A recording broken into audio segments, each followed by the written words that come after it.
My name is Jeanne-Marie Napolitano, and I'm currently on the Newport City Council. I've also served as the mayor twice. Over the past 24 years of public service, I've seen many changes in our city. Some having Jean, a is the very... mic up on there? I just want to make sure that you can be heard. Did I not? Button up. Now, There can you go. hear me? Feel like Verizon. Okay. Some having a very positive effect on our voters and residents, others not so much. Many years ago, when the Navy pulled out of Newport, the leaders in the community decided to embrace our heritage and our history by moving in the direction of tourism as part of our economy. We were successful beyond our imagination. However, we never envisioned people moving to Newport on a part-time basis only, summers. That was for the Ocean the Ocean Drive crowd, not downtown Newport or our neighborhoods. Nor did we anticipate the problems which evolved from business in our neighborhoods from Airbnb. People from New York, New Jersey, Massachusetts, and places south have in many cases become our non-voting, part-time residents, impacting every future decision in the city of Newport. Middle-class families with children are moving elsewhere. They're motivated to sell their homes because of increased property values. They're moving to other communities, not only in Rhode Island, but out of state, because they get more bang for their buck and superior school systems. If we truly want to offer our young people in the state of Rhode Island the type of opportunities and education they will need to allow them and their families to stay and grow Rhode Island, we need to look closely at changing demographics and the poverty level of each community where students are served. Newport in particular has experienced a tremendous growth of LEP, Limited English Plan, student population in just 3 years, who can only speak a foreign language, not English. 3 years ago, we saw an increase of 10% in this population. The following year, it was 16. Last year, it grew to 20. We can't afford the bilingual teachers that we will need, which allow these children and their families to become productive citizens of Rhode Island. We need a formula based on equity, not zip code. Thank you. If anybody has any questions, I welcome them. Obviously, we've gone through a lot in Newport right now. We're looking at a new high school, and the cost is astronomical. I don't understand why the state does not advocate, at least at the high school level, when schools get smaller, that they regionalize. I mean, we've been looking at this. I know why some in our other communities don't want to regionalize. We've already been told there's cultural and social differences in Newport. We have a very high population of our students, 60% on free lunch. Unfortunately, these are the exact kids that really need these kind of services. I mean, it's eye-opening to me. I was looking at Providence. I appreciate the question that Senator Metz asked about properties off the tax rolls. We have, God knows how many. There's Preservation Society with 12 homes. They're not on the tax rolls. We have museums not on the tax rolls.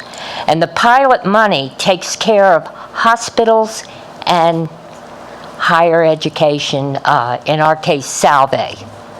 But it doesn't take care of all these other nonprofits that benefit from the economy that we've chosen Unfortunately, it's our kids in the middle class in Newport that's paying the price. Thank you. Senator Palmer. Thank you, Mr. Chairman. Jean, good to see you here. It's good to see folks from lower Newport County at the State House testifying. Obviously, you've been involved in this a long time. You have a deep experience in it, so thank you for being here. Just to amplify the councilor's comments with regards to Rogers High School. I think it was rated as the school that was in the most disrepair in the state. I don't know if it was high schools only or all schools, but clearly state of district high schools. It's also a school that I wasn't around at the time, but it was the only high school in Newport County. So the population there now, I'm going to get it wrong, but I believe it's south of 650 students or thereabouts. At one point, they probably had 400 students per class. So we're talking 1,600 students at school. It's a challenge. So it's pretty amazing to know that at one time, we took students from Middletown, Portsmouth, Tiverton, Little Compton, and Jamestown. We had double sessions, and we supported all those students, and we welcomed them, and we were a fantastic high school. Now we have less than 650 students in the high school. The same is true with Middletown, and the demographics showed the same will be true with Portsmouth.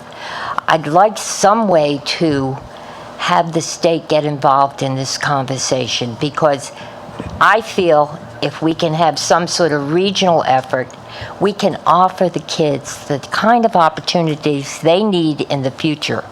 And that's technology, and everybody knows that these kids know computers and everything else better than we do. And we're the perfect place for it, having the Navy base and a lot of other businesses that are employing people in an innovative district. So that's my... Thank you very much. Okay. I think your points are well taken, and especially on the specific needs of the students who are English language learners and the concentration of them. That is a topic that we are going to dig much deeper into, and we've been working with Rhode and talking with them around thinking about even presenting what are the different models that could be used to support that population, what are the cost factors associated with that, and really try to think it is certainly is an issue in Newport, but it is an issue statewide, not only in Newport, not only in Providence, we're talking about in Cumberland, where I represent. Our population has increased dramatically as well. So I think it's something certainly across the state we need to think about. Just as an aside, the superintendent said at Kids Count in Newport that she asked all the teachers to have a certain app on their phone, which translates, because some of the students actually came into school and could not understand one thing the teacher said, and that's unfortunate. Yeah. That's unfortunate. We're struggling through that. Thank you so much. Just one comment. Senator Palmer. So we talk about consolidation. We've heard it before, and I'll say it here again in public. Newport, from a consolidation perspective, took a huge step when they created unfortunately the state constrained them, when they created the Pell Elementary School, which eliminated basically all the local neighborhood elementary schools in the city of Newport to a single Pell Elementary School, which is state of the art. Unfortunately, the state forced them to make it smaller than it should, so the rent space in Middletown for some other places around the corner. Right on the border of Middletown. Right. So. But the other challenge, though, and just for the record, and the council, we've talked about this in the past. I think what she's looking for is the state to say, go unify, regionalize, do whatever. And Article 13, Section 4 of Rhode Island Constitution, with the Home Rule Charter, if we do it to one, we can do it for everybody all at the same time. But not necessarily happening anytime soon. But the state's been involved to the degree of helping facilitate how construction costs could happen, how the regional bonus could happen. We may want to look at some of those things, as that might make sense moving forward. It could be timely. The train may have left the station, but just want to make sure we set the record straight that there has been some support, but what we're looking at is potentially the state having a heavy hand in coming down, and probably not happening anytime soon, just to be respectfully direct. Thank you, Senator. Thank you. Thank you, Jeanne-Marie. Appreciate you coming.